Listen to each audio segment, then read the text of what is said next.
Welcome to the World Championship Air Race Podcast, giving you the behind-the-scenes look into the World Championship Air Race. My name is Alex MacPhail, and I'll be chatting to guests from the air racing community all around the world.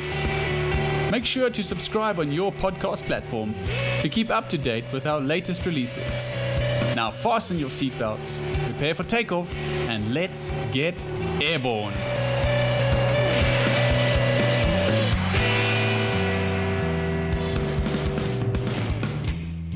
Welcome to the 6th episode of Airborne, the official podcast of the World Championship Air Race. Today my guest is Kevin Coleman, joining me from the United States. Kevin, welcome. How are you doing today? Yeah, thanks, Alex. Doing really well. Good to see you, man. Glad to be on the show. Yeah, it's going to be fun. Well, listen, Kevin, I know that you're a busy guy too. I see your Red Bull hat there, Red Bull athlete.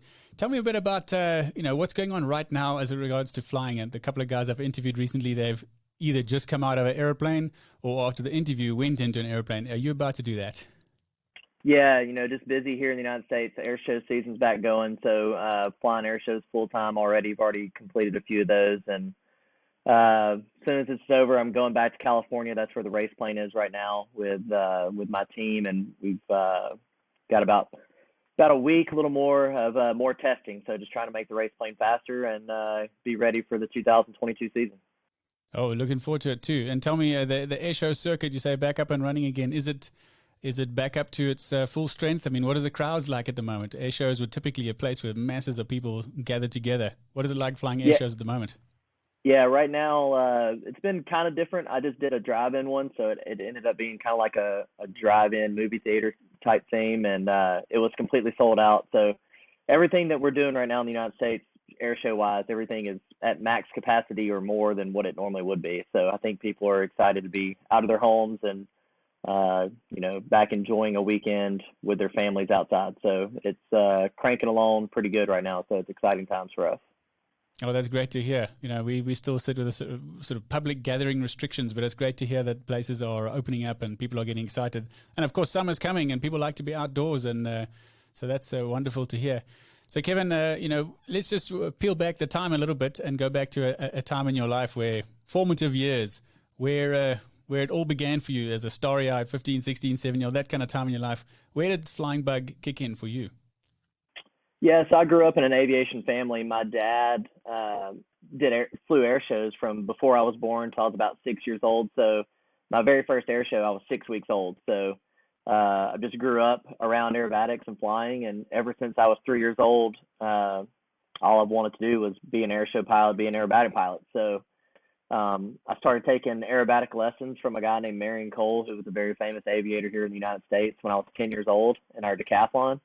So I started taking aerobatic lessons at 10, and in 2003 I was 13, and that's when the Red Bull Air Race started, and I saw that and added that to things that I wanted to do. So I knew that I wanted to be a professional air show pilot, professional aerobatic pilot, and then the air race started and knew that I wanted to do that. So I've worked pretty much my whole life and dedicated literally my whole life to this craft and learning how to fly these airplanes at a very high level. And I've been lucky to have a family that supports that and has sacrificed a bunch to give me the opportunities that I need to achieve my dreams. And now I've got good partners and sponsors that have believed in me as well and have given me the opportunities to excel at this. And I'm just really looking forward to the opportunity. It's a real honor to be the only American in the World Championship Air Race. And, I've got a great team. We've got a great plane. So I'm really looking forward to the opportunity to represent the United States and win some races in 2022.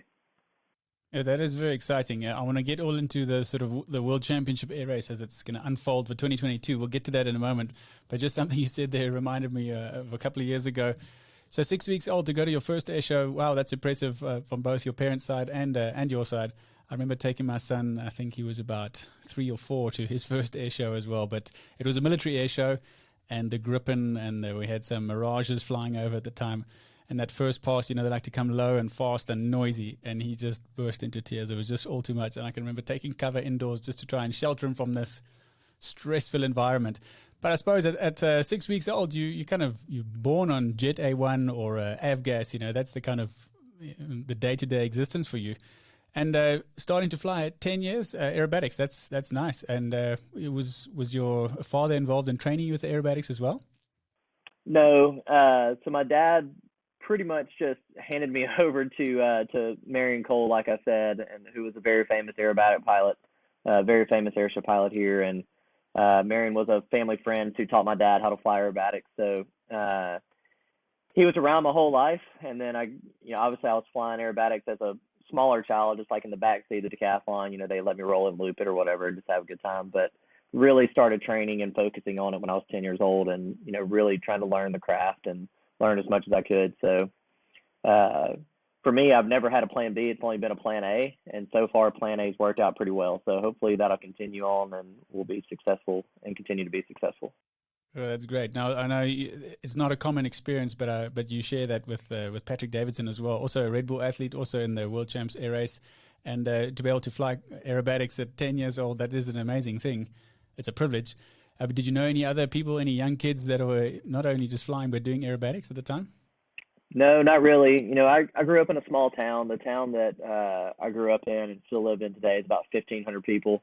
So I was the only person flying. We're the only family in the town that flies airplanes, pretty much. So no, but it was cool. I mean, I grew up on the airshow circuit here in the United States. So I grew up with people like Kyle Franklin, whose dad was Jimmy Franklin, and I grew up with Amanda Youngkin and Matt Youngkin. Their father was Bobby Youngkin, all very famous American aviators here. So, when I was a kid, 2, 3, 4, 5, and continue on, I was around those people because we were all around the same age. So we would be hanging out at air shows while our fathers were flying air shows. So just, all those memories are very dear to me, and it's very cool to grow up in that group. And now, myself and Kyle and Matt, we all fly air shows together. So it's been very cool to experience all that and to think about how it started and where we're at now. It's a very interesting road to be on, and I'm very grateful for all the opportunities that I've had.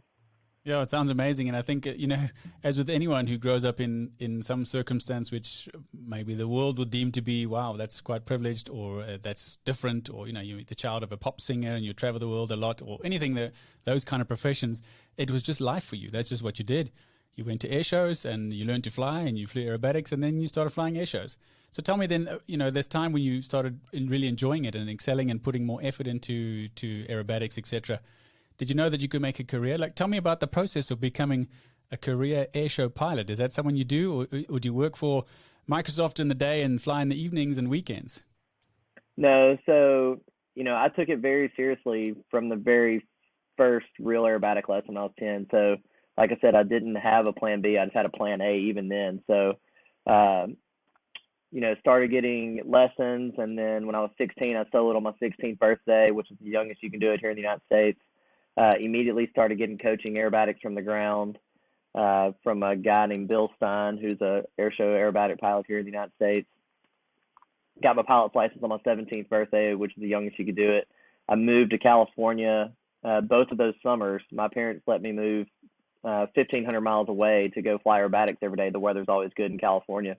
So I moved out to California, and I lived in King City, California. There's a guy there. His name is Sean Tucker, who's a very famous airshow pilot here in the United States. He has a school there. So I lived in his hangar all summer as a child when I was 16. I don't know why my parents let me go live by myself when I was 16, but I moved to California for the 3 months that I was out of high school. Flew aerobatics every day, got coached every day. Just tried to take it all in and learn as much as I could. Started competing in aerobatic competitions at that same time when I was 16 and 17.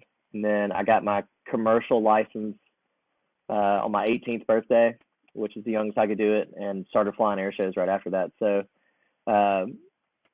like I said, only plan A, no plan B, and I've just gone straight to plan A. I went to college after graduating high school.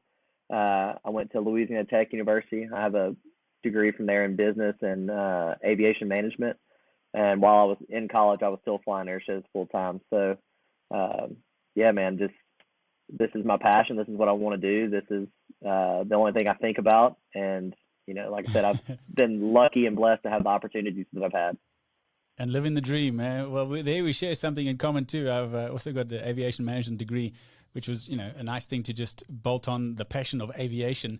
But tell me, so you qualify, you got your commercial pilot. I mean, those are great things to go solo and get your license and your commercial license all on your birthdays as well, and get it as quick as you possibly can. But is it a career opportunity, or do you have to get a good sponsor to be able to cover your costs? I mean, do you need a day job as well, or is this your day job, flying air shows in the States? Yeah, sorry, I kind of got off there and didn't answer your question, but yeah, I mean, this has been my only job that I've ever had, really. Like in college, I had a job at the airport, fueling airplanes, stuff like that, but this was my sole focus. And the cool thing about the United States is the air show business is a business. If you can excel at it and do everything correctly, I mean, you can make money flying air shows. So I've been lucky to have the right people around me and the right partners to put me in the good situations to be able to fly air shows full time since I was 18. So yeah, my full time job is flying these small aerobatic airplanes. That's what I do every day, and that's what I've done every day since I was 15. So yeah, just right place, right time, and really try to take advantage of all the opportunities that I'm given and take advantage of all the people that I get to work with. And I've had good coaches and mentors along the way, and yeah, just try to take advantage of everything I can do. So, I mean, that sounds like a great prospect and wonderful for people that live there or have an opportunity to get themselves there. It's a big place in the United States, but also it's quite a big percentage of people that are involved in aviation too. Not only is there's a lot of people there, but there's a lot of people that fly, and in percentage terms, there's a huge percentage of people that fly, even if just recreational. So that would naturally lend itself to a lot of air shows, a lot of attendance. So I would imagine then, I don't know, is the air show circuit so full you can pick and choose and say, well, this year I'm going to go this route around, that year I'm going to go that route around. I mean, there's so many you can decide where to go. Yeah, at first, being a new guy, I didn't have that luxury. I just had to go wherever they'd pay me. So wherever that was is where we went. Now that I'm established, I've been flying air shows for like 13 years now or something like that. I'm 30 years old. So now I get to pretty much pick where I want to go and what I want to do. Usually I do between 12 and 15 air shows a year. And like I said, pretty much get to choose where I want to go and how much I want to charge and everything. So it really is definitely changed since the first air show, where I was just taking whatever I could take. But I've worked really hard to get to that level, and following the footsteps of people like Michael Goulian and Kirby Chambliss, and they really helped me along the way. So just grateful to be in the right place at the right time, and like I said, I've refused to give up, and I've refused to fail. So it just worked out the way I wanted it to somehow. Well, that's nice. I mean, and also, so you never had thoughts along the way of getting involved in airline flying or instruction flying or this sort of more common routes, because the focus is air shows and aerobatics and racing. Yeah, ever since I was 3 years old, this is what I wanted to do. And I have a very relentless personality. So, like, if I want something, I'm not going to take no as an answer. So, ever since 3, like, I knew this is what I wanted to do, and I just refused to fail at it and refused to not be successful at it. So I get up every morning. I'm totally focused on this. I'm totally focused on my craft. I work at it every single day. I practice every single day. I try to get better every single day. So this is something that I take very seriously, and it's not a game to me. It's my passion, and if I can't do it at the highest level possible, then that's the day that I won't be doing it anymore. So it's just, as long as I can be at the top of my game, that's where I want to be. And the day that I'm not at the top anymore, then it's probably the day that I'll be done flying air shows. Okay, now there's also a bit of a differentiation there. You can fly air shows and you can fly competition aerobatics and you can do racing, or you can do all three. So at the time we got into the air show circuit and you could actually realize you could support yourself, in the beginning it's tough. You've got to take any opportunity there is. Did you get involved in the competition aerobatics too, or did you focus on the display flying? Yeah, so I was flying competition aerobatics before I flew air shows, because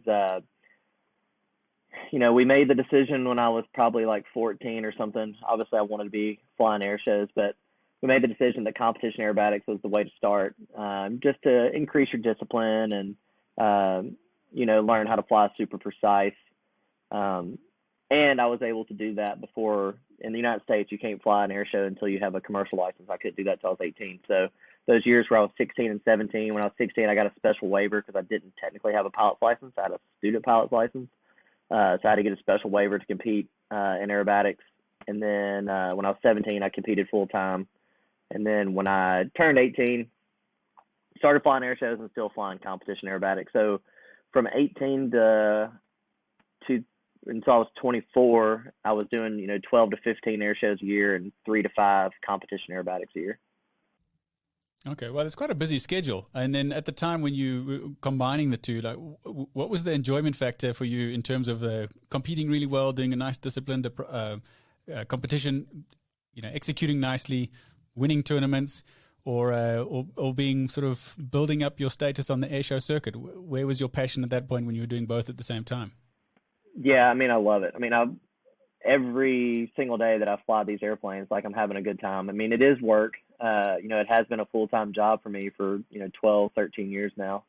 But I still love every single day that I do it. So, and the sport's dangerous. I mean, flying aerobatics low to the ground and doing the racing is definitely not the safest thing to do. So, on my end, like I said earlier, if I can't be at the highest level that I can possibly be at and be having fun, then I'm going to be done with it because it's just too much risk to not enjoy it, to not love it, and in my opinion, to not be good at it. So, that's what we strive for every single day. And that's why, I always tell my team that I refuse to let anybody work harder than me. They might beat us, but they're not going to work harder than us. So, we're going to get up every morning and we're going to outwork everybody. And I think that mindset is what got us here, and that's what's going to continue to make us successful in the future. Okay, all right. So now when you're doing the airshow circuits, you're obviously competing. Do you use the same aircraft, your competition aerobatic aircraft, for the airshow displays as well? Yeah, so I have the extra 300 SHP. So basically I've got it's kind of a mutant airplane, to be honest with you. It's the first 330 SC fuselage, but it has a 300S wing on it. It was Michael Goulian's old airplane before he got his SC. I've had it since I was 18, so since 2008. Yeah, I love it. I've got about 1,000 hours in that airplane now. It's a great airplane, so I really enjoy it. And there's nothing on the planet right now that I think could put me in a better position than this airplane. And hopefully Extra will be coming out with something new sometime soon that'll put me at a better level, and I'll get into one of those. But as of right now, I think it's the top of the line for what I need and what I want, what I like. So that's why I haven't upgraded to an SC or anything. I think this airplane fits me perfectly, and maybe one day there'll be something new that is a little bit better. Okay, great. And is this your race plane as well? Or this is just your competition aerobatic aircraft? Yeah, so that's the Extra there is just my airshow plane. I have a 300L for rides and stuff like that. My race plane is a Zivco Edge 540 V3. Okay, all right. So the one that you've got comfortable with, I mean, it's your glove. You strap it onto you. You don't climb inside it. You strap it on, and it becomes an extension of you. That's your 300 SHP. Okay, and in terms of the handling of that, I was chatting with Martin the other day about the comparison between race planes and aerobatic. They serve a different purpose, but which one is more enjoyable for you to fly? I know that the sport can be quite different, but actually operating the aircraft. Man, that's a hard question. I really love flying my Extras and the other airplanes that we have, but I also really enjoy flying the race plane. Like you said, it's two totally different disciplines. Two totally different airplanes with different purposes. So I don't think I can answer that. I mean, I really love flying aerobatics in my Extra, but right now we've been testing our race plane a bunch. We've probably done 30 test flights on it in the last month, and I'm about to go back out there and do probably 20 more. So I'm really enjoying that. It's been really fun to see what weaknesses we have with the race plane and how to make them stronger, and what our strong suits are with the race plane. So that's been really fun too. So honestly, I can't answer. I love all flying. We've got a Cub on floats that I fly quite a bit, and I have a F-33C Aerobatic Bonanza that I also fly in air shows here in the United States. I love flying it. So I love flying anything, but I mean, I guess if I had to choose my extras, if I had to choose a favorite airplane, I guess my extra would be my favorite airplane. Okay, well, we're going to come back to that at the end of the interview, some rapid-fire questions about aircraft. But when you start talking about Cub on floats, once we finish this conversation, I'm going to make an appointment to come visit you in your side of the world and experience Cubs on floats, because I think seaplanes are just wonderful. What a wonderful experience. And again, you spoke about sharpening the skill set. Aviators should try everything, and if you can do a training course and upskill yourself in a different discipline, it all adds to the tool set one day when you may need it. Yeah, for sure. Yeah, the Cub, you got to come if you're ever in the United States, man. For sure, come on over. The Cub on Amphibs is awesome. My dad flies it almost every day, so that's his new favorite toy. So it sounds amazing. Well, okay, so I want to just dig into the weeds just a little bit here before we talk about the whole process of it. So you mentioned now you've done 20 odd test flights and you've got another 20 odd lined up for the Edge 540. What is the day in the life, or particularly in this phase now where you've got, it's just less than a year away before the competition starts. They've got some camps lined up towards the end of the year. The day in the life of Kevin Coleman as it relates to your race plane. I mean, it's quite easy to understand. You get into the extra and you go practice some precision, vertical rolls, etc. You've got someone on the ground looking at your lines. You have the race box, but you don't have pylons. So without giving too much away and your team, your opposition listening into the interview, what is the day in the life of a race plane pilot as it relates to the development phase of your aircraft? And, you're a year away from racing. What do you do each day? Yeah, so again, I just have fallen into the right opportunity at the right time. So I have a great team already. As soon as we knew that we were going to be a team, I already had the people lined up that I wanted. I have Paul Iscold, who is our engineer and our tactician, who worked with Paul Bonham, won a Air Race World Championship, and I worked with him through Kirby and Team Chambliss all through the previous series when I was a Challenger pilot.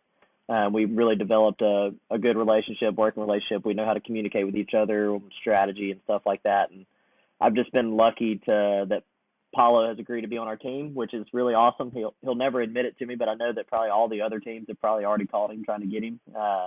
He's one of those guys that everybody would want. So lucky to have him. Jason Recep used to be Kirby Chambliss's technician for 15 or 16 years or something. Nobody knows an Edge 540 better than Jason. He's been working on just edges basically for 15, 16 years and helped Kirby win 2 world championships in the air race. And he's been to every air race except the very first one. So he knows all about it and how to make that work. So, grateful to have Jason. And me and Jason have been friends for a long time. And,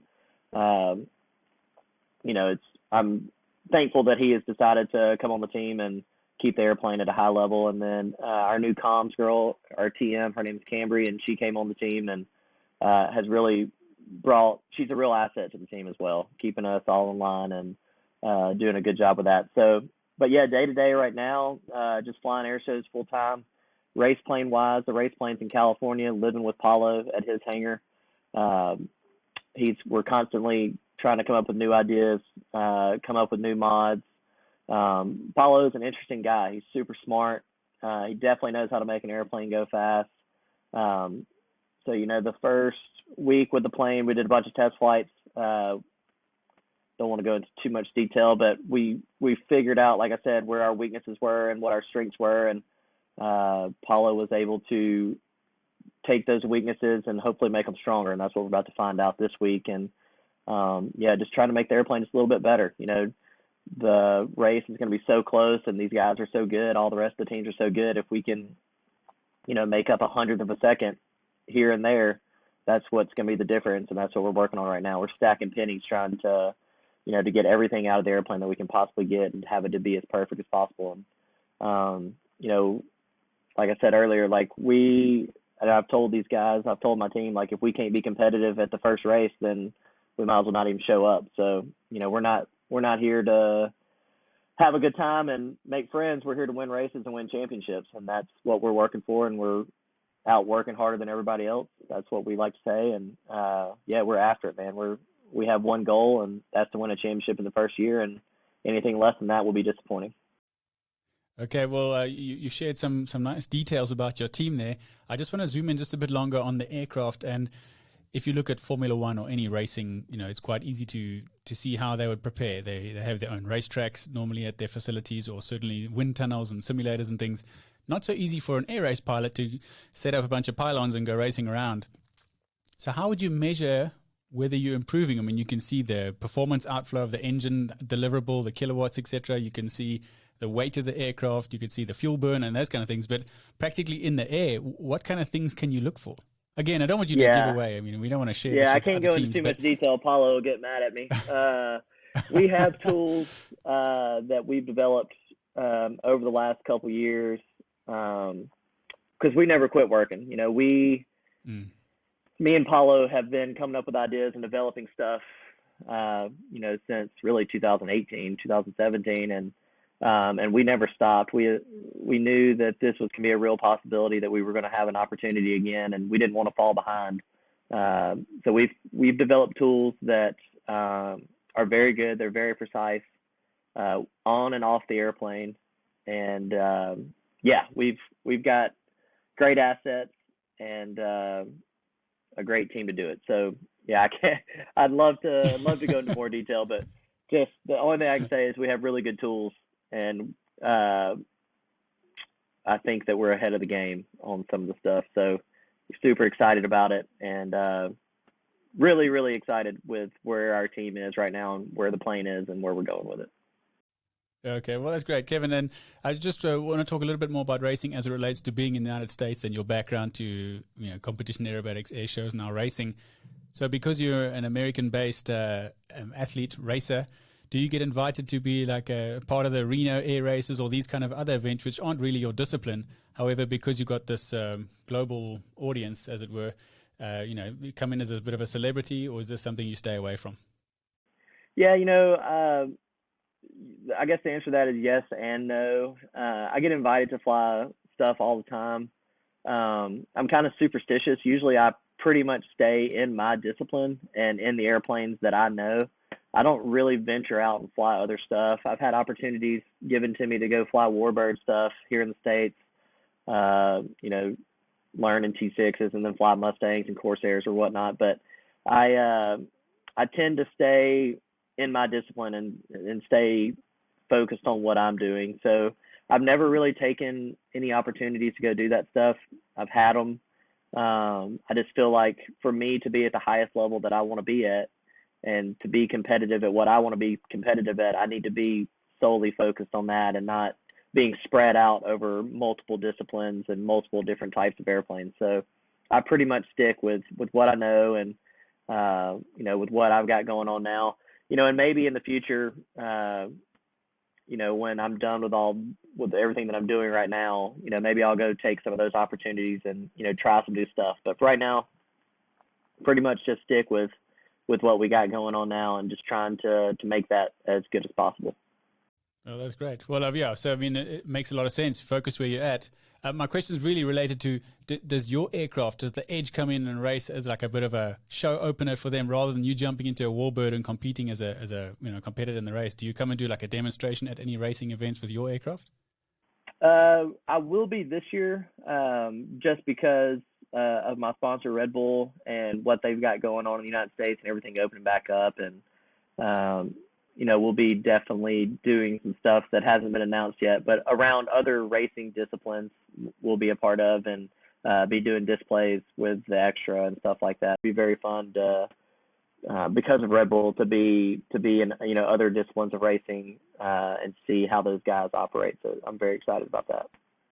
Okay. And how long have you been involved with Red Bull as a Red Bull athlete? Again, we were speaking earlier, there's a handful of Red Bull athletes. It's quite a prestigious and a privileged position to be selected as a Red Bull athlete. You're not just sponsored by Red Bull on your airplane, but you're a brand ambassador as an individual. How long have you had that relationship with Red Bull? Well, I started talking, or Red Bull North America started talking to me when I was 24, so 2014. And we've, obviously Kirby Chambliss is the main Red Bull guy here in the United States. Obviously Kirby's one of the best aerobatic and air race pilots ever. And he still is the main guy. I'm just the backup guy in the United States, so which I'm happy with. I'm happy being Kirby's backup. I've been that for 6 years now or something. But yeah, they started talking to me when I was 24, and kind of developing me in a way that what they wanted and what they saw, and they're very particular about who they bring on and who they don't. And but I technically signed my deal, oddly enough, in 2020. So and in like October of 2020. So during COVID, I was officially signed as a Red Bull athlete, but been around and doing stuff for them since like 2015. Okay, all right. So when you're involved in the masterclass level, then having good relationships with Red Bull, did you ever get the sense of these conversations? Maybe you had some conversations with Red Bull that they were kind of trying to quiz as to the inside track as to what the pilots feel the air race event is all about. Did you ever get some kind of privilege of being more inside the Red Bull fold as it relates to racing?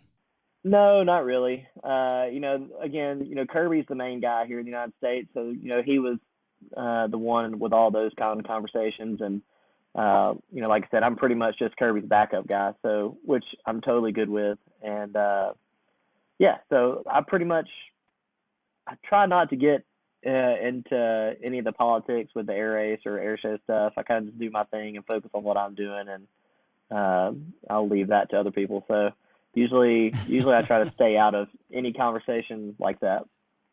Okay, I'm trying to get some edginess here. We want to get a bit of a spike in the conversation here, Kevin. Okay, so let's move into the time where you finally, we spent a lot of time talking about your background, your discipline, your hard work ethic, etc., and building your team. But then that time when you got into the Challenger Series and you're part of the Red Bull Air Race, I mean, that must be, in a sense, it's not the top tier, but your foot in the door, you're in the race and you're racing. Tell me about your experience there, and did your team change? Had you already had your team ready for that, or what was that moment in your life like?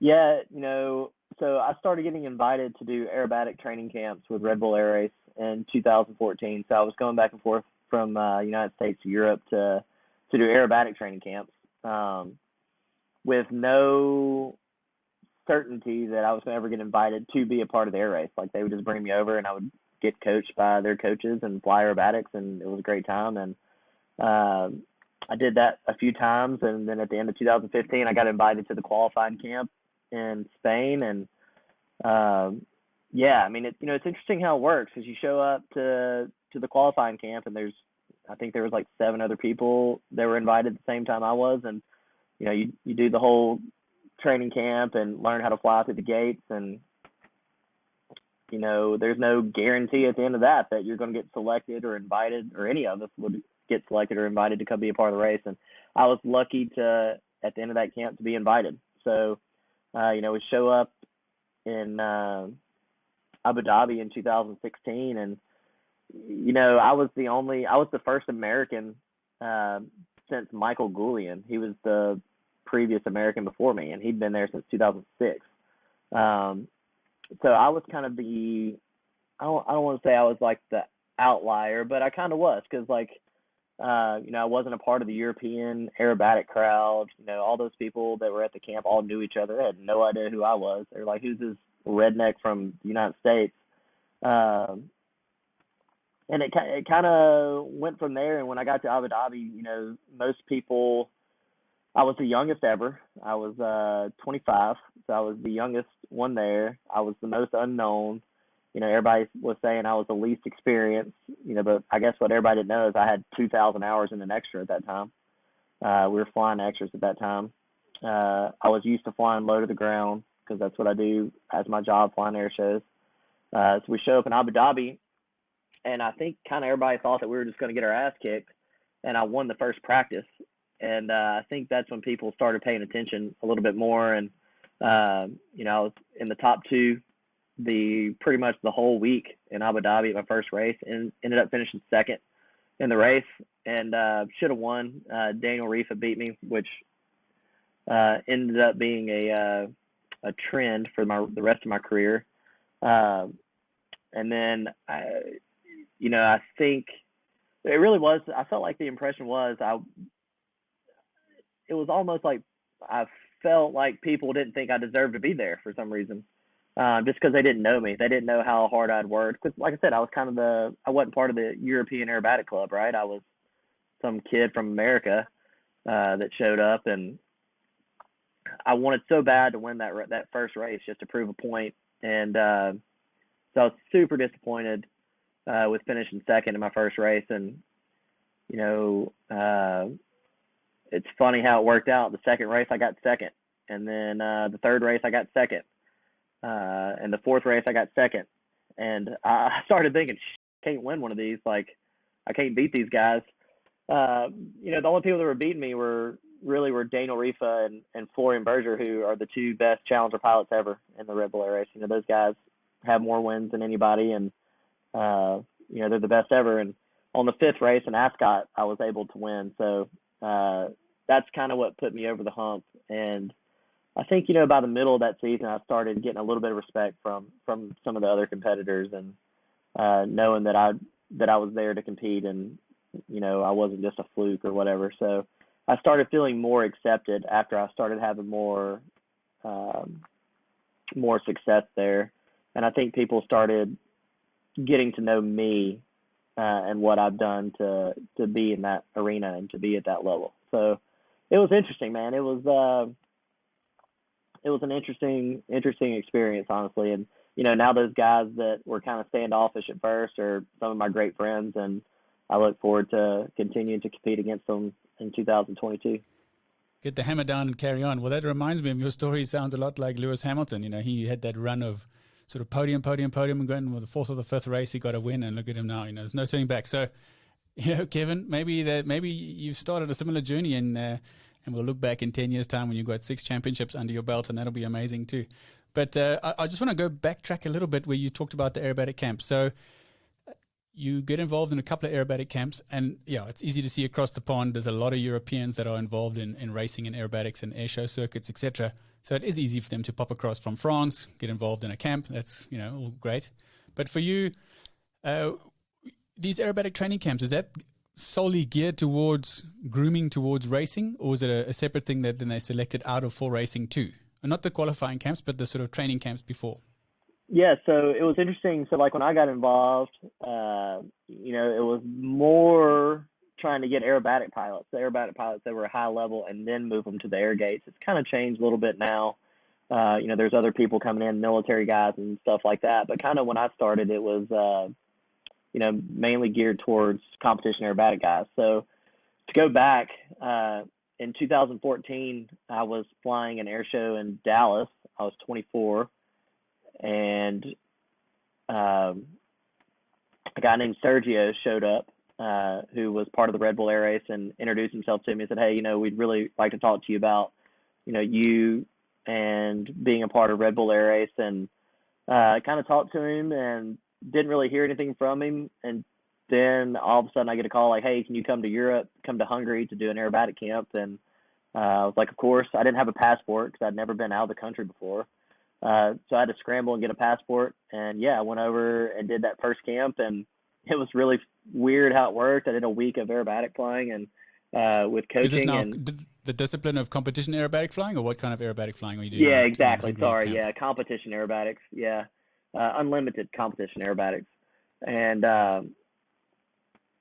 it was kind of weird. Like at the end of that camp, they're like, okay, see you later. And like I go home and hear nothing. And then like 2 months later, Sergio calls like, hey, can you come to an aerobatic camp in Spain? So I'm like, of course. So it was really weird how that all worked. Are you shipping your own aircraft over, or have they got one for you that side?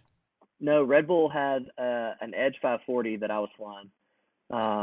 It was interesting because I didn't have an EASA license, so I had to fly an in-registered airplane. The only in-registered airplane they had was an Edge. So I show up at this camp, and they were like, do you have any Edge 540 time? I was like, 0 hours.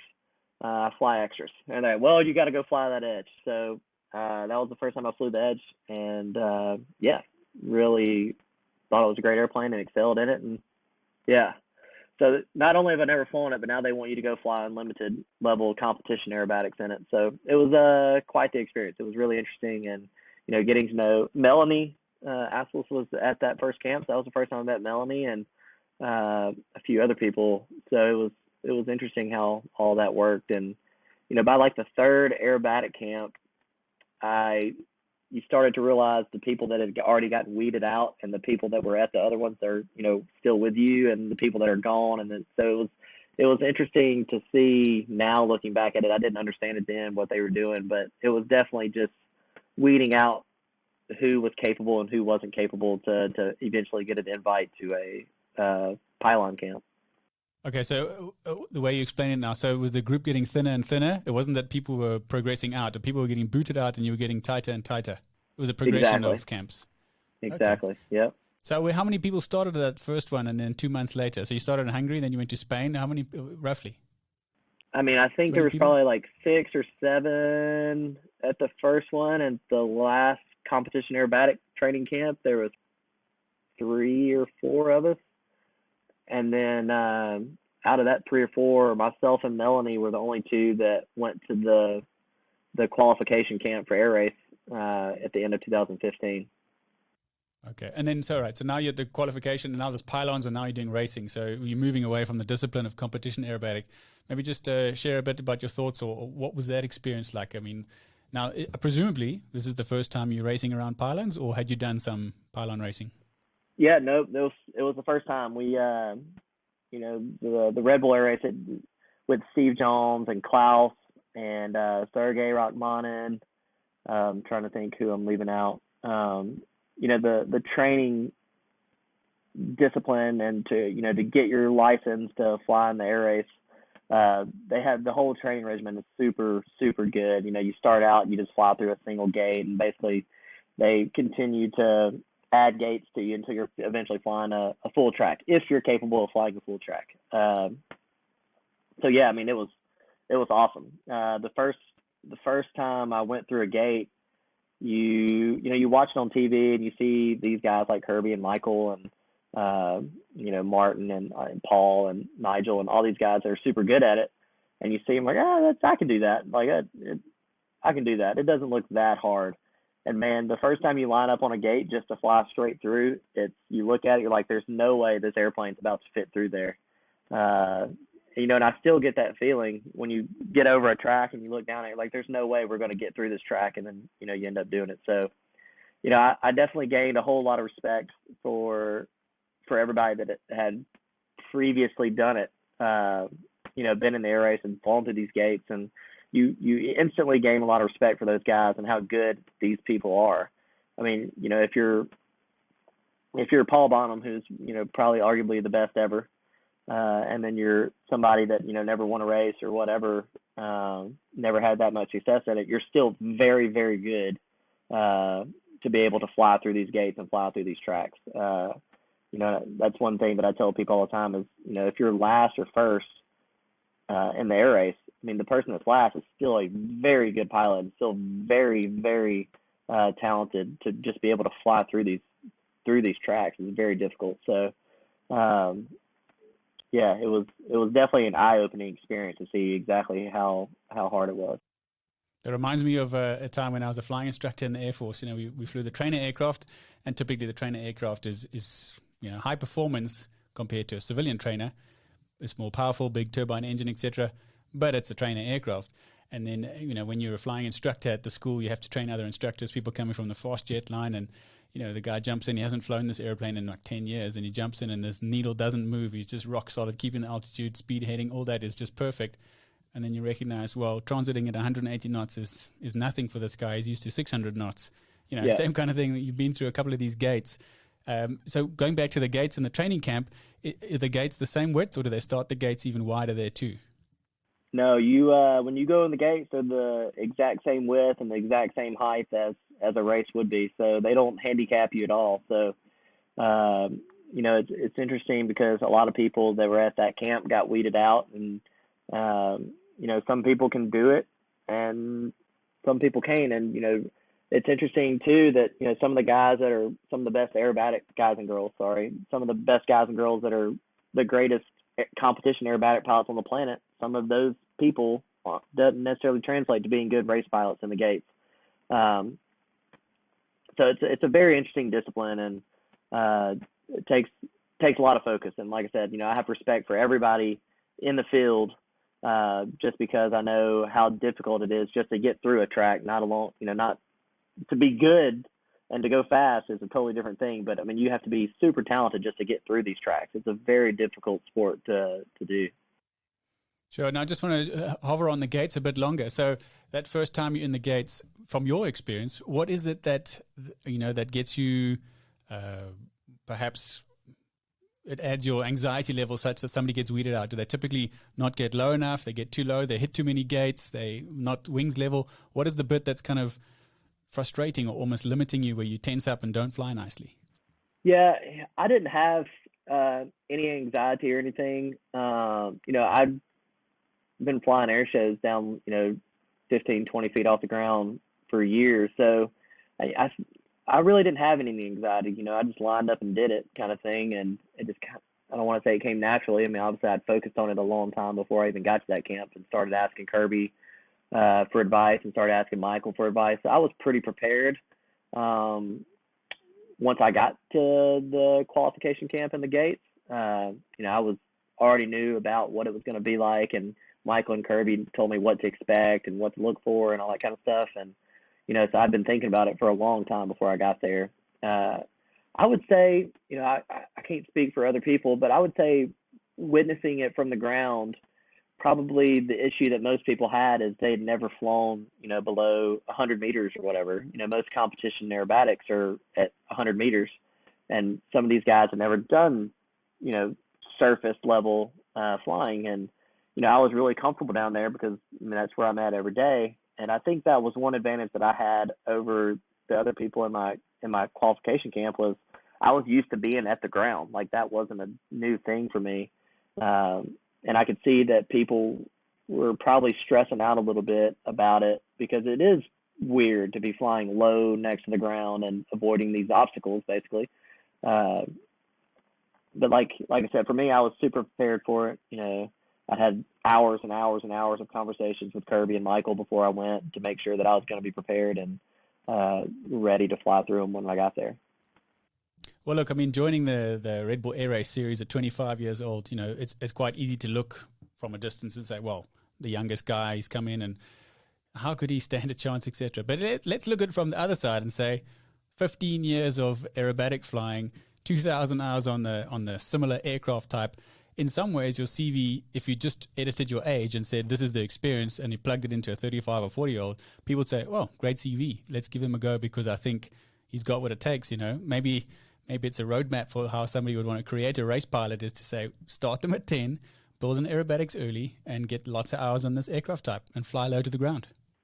Yeah, and like I said before, I'm just lucky that I've had that opportunity and had family. My dad and my mom have sacrificed a bunch to give me all those opportunities when I was a child. And, and like I said, I've taken full advantage of every opportunity that I've ever had, and not let anything get away from me. And, yeah, but for sure, and like that's the story I was telling about when I showed up at Abu Dhabi. That was pretty much what I was hitting on was, I was kind of the unknown. I wasn't part of the real European aerobatic club and, that crowd. And I was young and, people didn't know a whole bunch about me.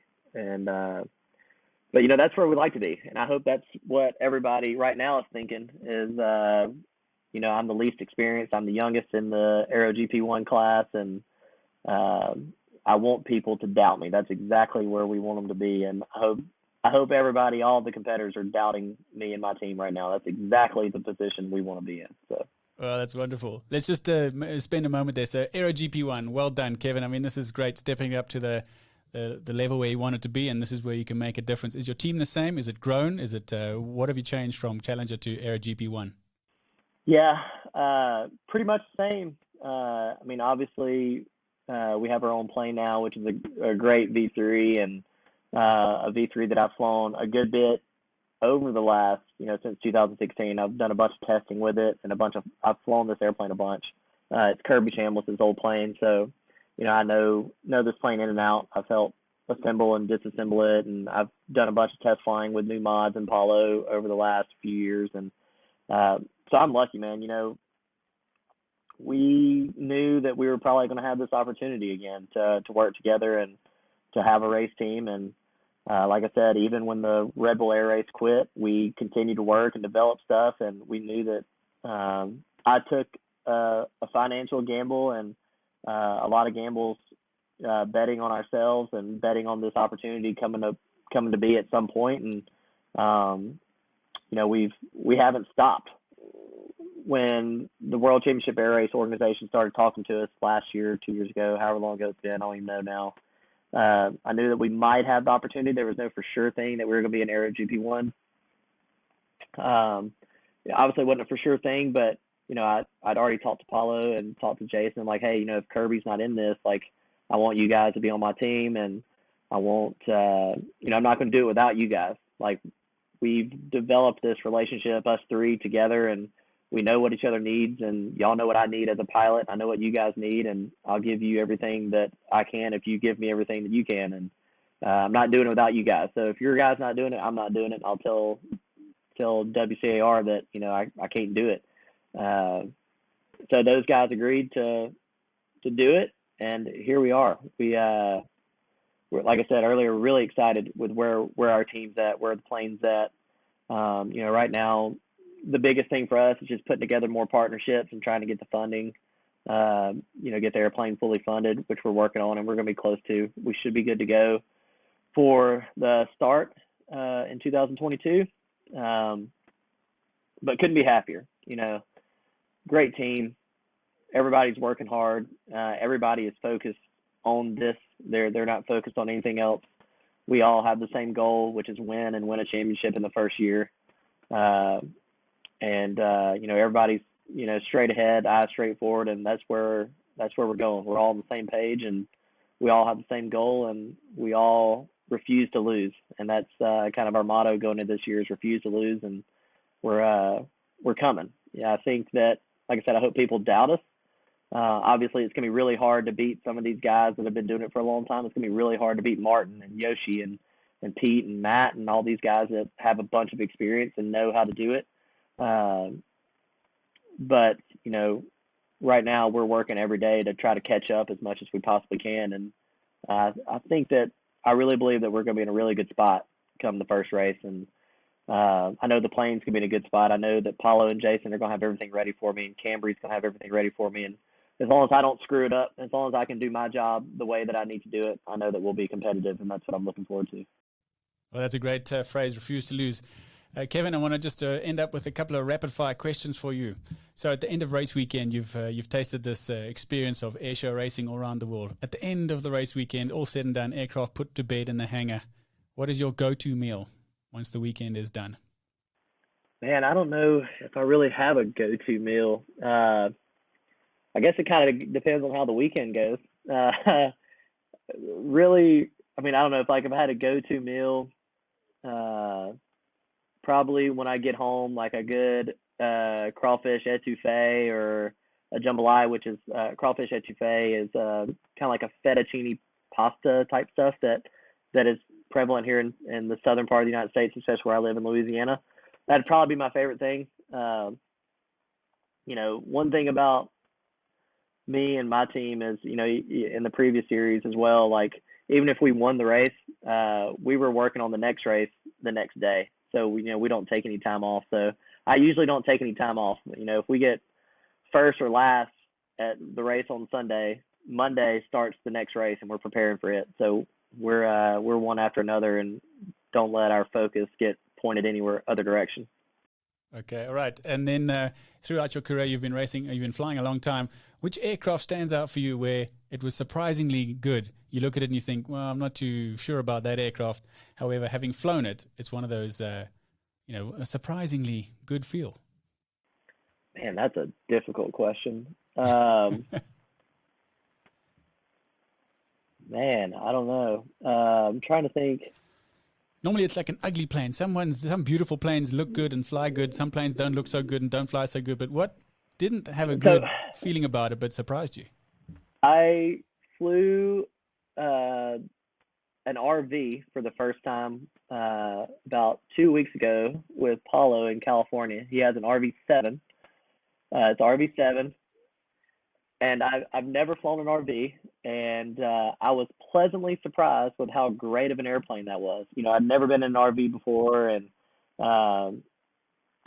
never really had interest in flying one, to be honest. But I went and flew Paulo's RV7 with him, and I was pleasantly surprised of how cool of an airplane it is. And now I really understand why they're so prevalent, especially in the United States. There's a ton of RVs, and I understand why people get them now. I was pleasantly surprised of how cool of an airplane, how well balanced it was. It flew really nice.